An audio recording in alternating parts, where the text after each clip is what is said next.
Hello, ladies and gentlemen, and welcome to How I Would Make It, where each episode I tell professional screenwriters and directors how they should have made bad movies better the first time around. Because here on How I Would Make It, our hindsight is always 20/40. 40/20? 20/40? I don't know, I can't see my script. Now today we're taking a look at the movie that introduced nipples to the Batsuit and forever connected Joel Schumacher to the Harry Potter franchise, in that we try not to say his name aloud for fear of summoning him. No, we are not turning that into a running joke. You put that wah-wah trumpet down right now. Damn right.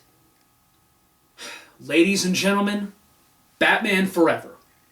Batman Forever was the first Batman movie directed by Joel Schumacher, and the third one associated with Tim Burton, as he was a producer on the film.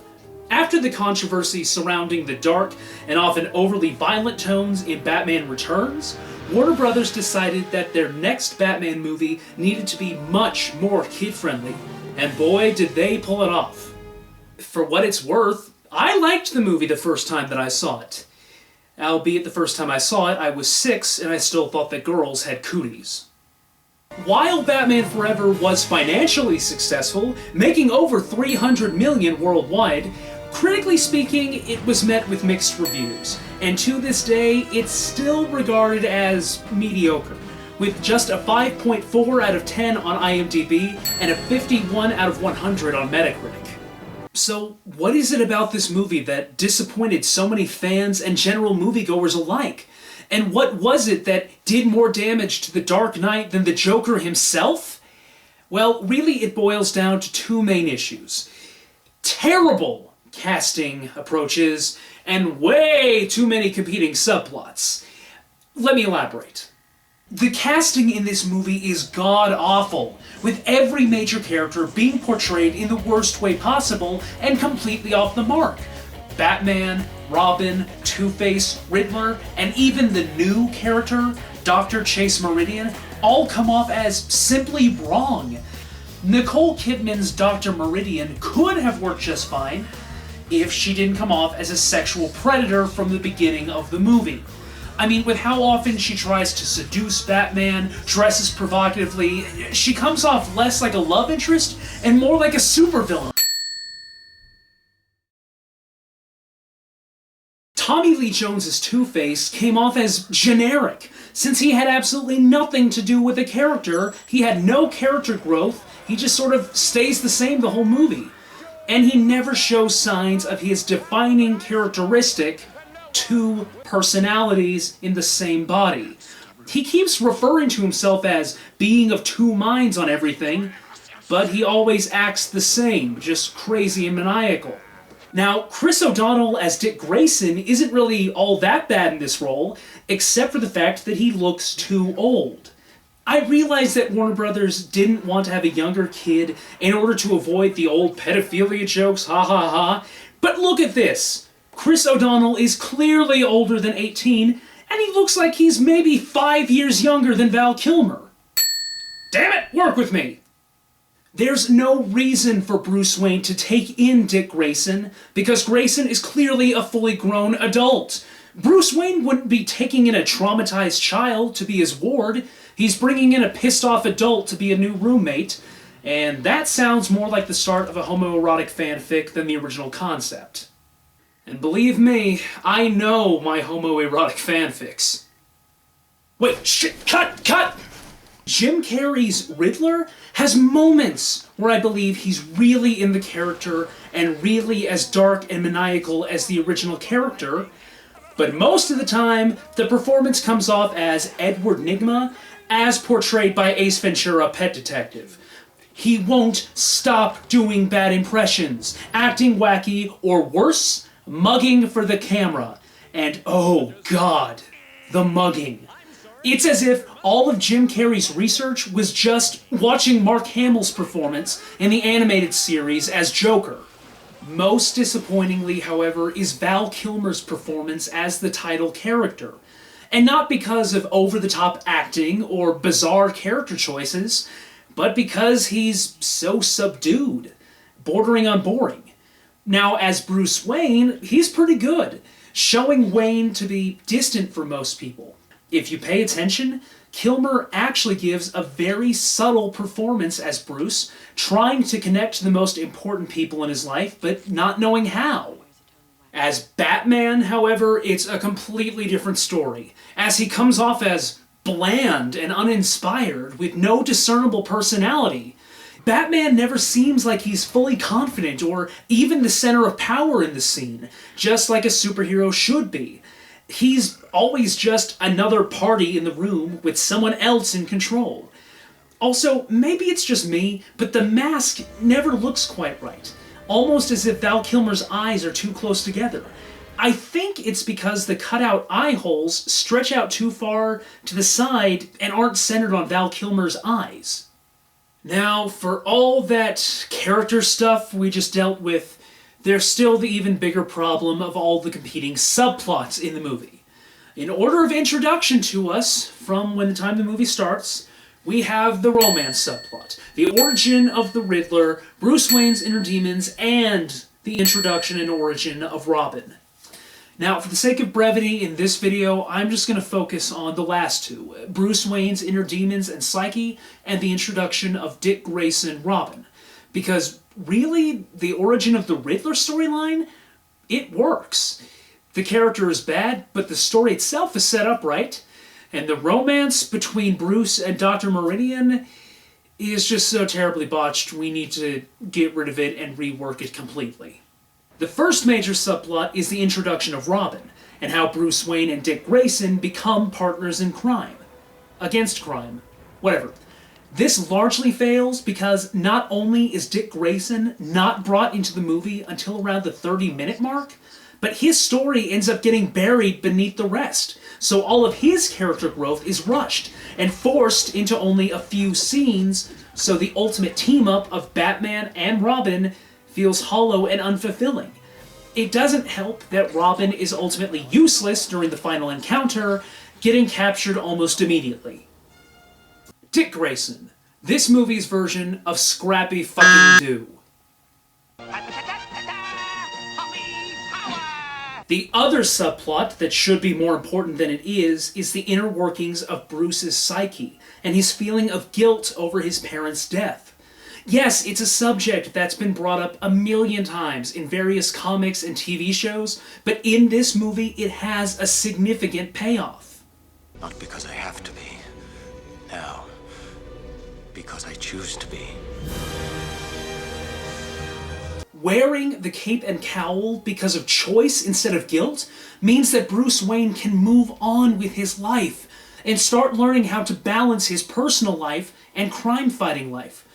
Unfortunately, this subplot comes so far out of left field that it never has the time it needs to develop, and one of the major scenes that explains Bruce's final catharsis was cut from the movie for time. You know, instead of the pointless car chase or one of the Riddler's mugging scenes. Now guys, we've just brought up a lot of problems, and therefore have a lot of work to deal with, but don't you worry. I've got this as carefully handled as an expensive vase through customs. The fuck was that? Alright, casting and characters first, and right off the bat, I'll be blunt. We need to get rid of Two-Face. You know what other Batman character we could use instead? One who's also a gangster, also rich, and also has a facial deformity? Black Mask. I mean, think about it.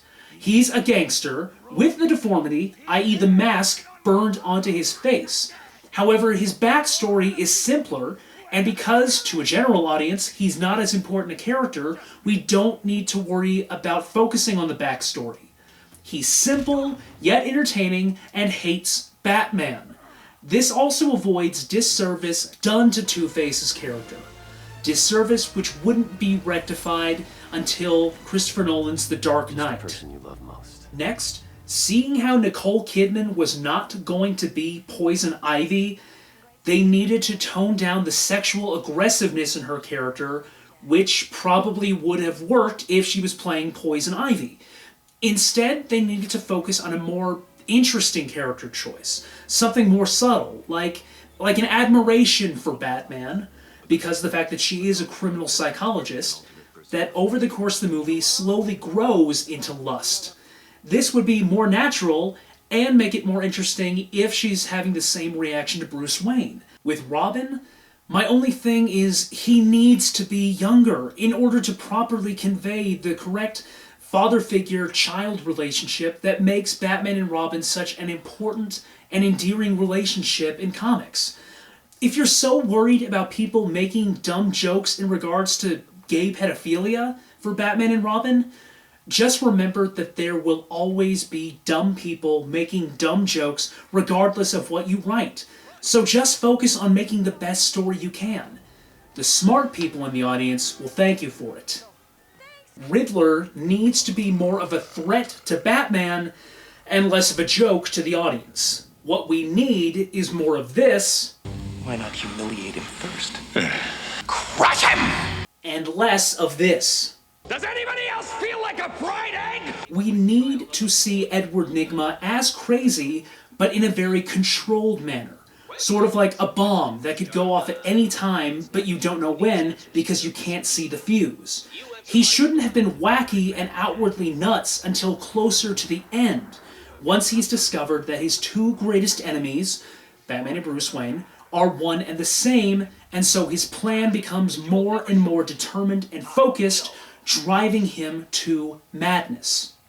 Finally, Batman needs to have a personality and some confidence if he wants anyone to believe that he is vengeance, he is the night. Be it mysterious and cold like Michael Keaton or forceful and enraged like Christian Bale. Batman needs something to make him stand out and make us see him as a powerful character, not just the actor for Bruce Wayne in a different costume. Personally, I'd like to see him as slightly arrogant and standoffish, focused solely on the task at hand and trying to show as little emotion as possible while in the mask, sort of like a samurai. Or Gibbs from NCIS. On the other hand, crease, you push the 220 for the built-in plastic.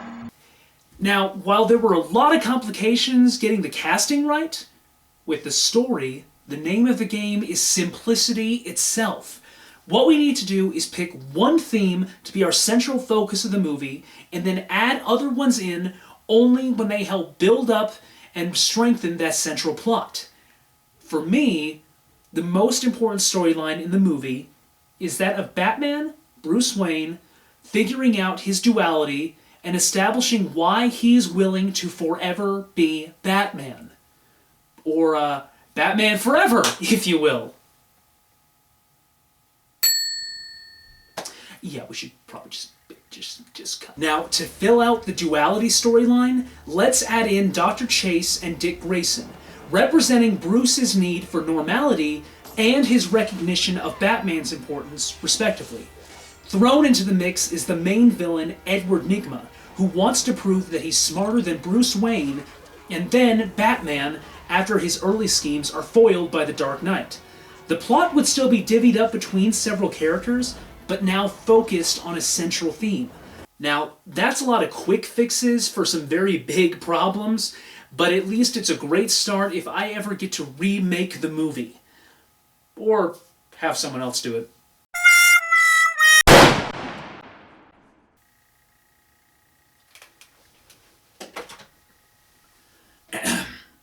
Anyways, thank you guys so much for sitting through another episode of How I Would Make It, and please feel free to leave comments below how you liked the show, if you have any suggestions, ideas for future episodes, etc., or just random stuff. I like random. Put whatever you want down there. I'll read it. I'm kind of lonely. Go ahead, read it. Anyway, I'll see you guys next time when I decide to review a monster of a movie. Actually, to be more specific, it's the remake of the King of the Monsters movie. See you guys next time. Love remains a drug that's high and not the pill. But did you know that when it snows, my eyes become large and